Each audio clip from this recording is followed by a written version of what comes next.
Now, Hong Kong will begin mass vaccinations next week. The government has approved China's Sinovac inoculation for emergency use.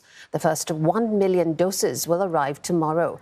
Hong Kong has also secured doses of the Pfizer vaccine. More than 2 million people above the age of 60 will be prioritized in the initial rollout. Healthcare staff will also be first in line to receive the vaccine. As daily infections drop, the city has relaxed COVID-19 restrictions.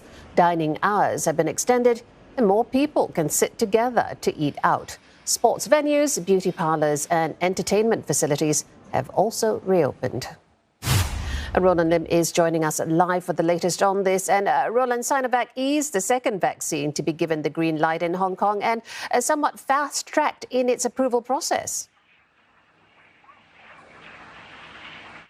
Yes, the Hong Kong government actually exempted Sinovac from actually publishing its efficacy rate and results in its peer medical journals. Remember, that was one of the requirements when BioNTech wanted its vaccine approved here in Hong Kong before being assessed by Hong Kong's expert panel of medical experts.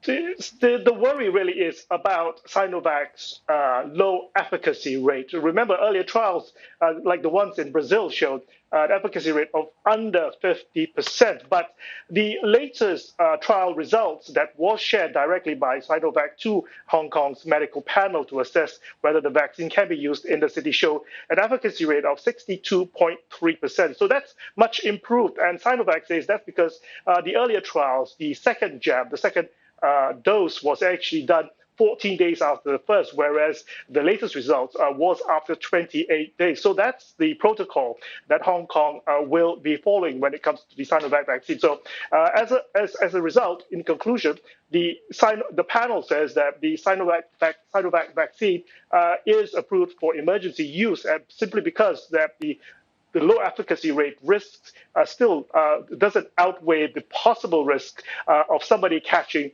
COVID-19 at this point.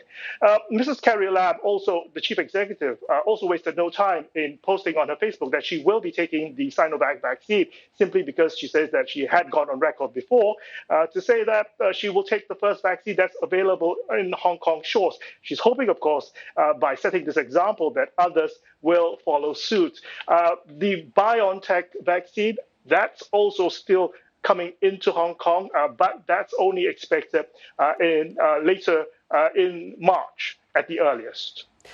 Describe for us how the vaccination process will be organized so that as many people as possible get vaccinated. Right. So what's happening is that, as you mentioned, the Sinovac vaccine, 1 million doses, arrives in Hong Kong shores tomorrow. Online booking for the vaccination program starts next Tuesday. 2.4 million people will be prioritized in 5 groups, specifically number 1, the elderly, age 60 and above. Number 2 will be the home care workers that work in these residential or home care centers for the elderly. Number 3, of course, is the medical staff, the frontline workers.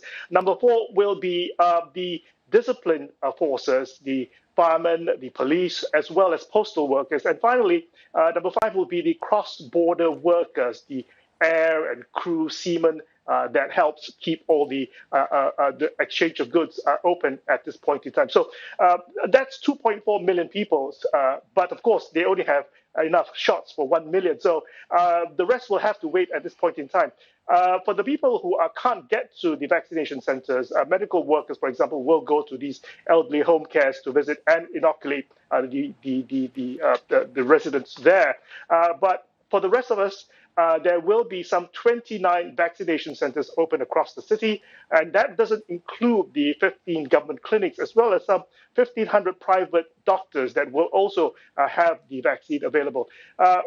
Members of the public here can choose, if they're still concerned about the efficacy of the Sinovac vaccine, between the Sinovac one, which will arrive and start to be used next Friday, or they can wait much longer for the BioNTech one, which also should arrive in Hong Kong shore. So the government currently says that there is still some resistance towards people taking the vaccines. The acceptance rate currently at 30 to 40%, but they're hoping, of course, that with more and more people taking the vaccine, that more people will accept it, and that if they see no side effects, that others will follow suit.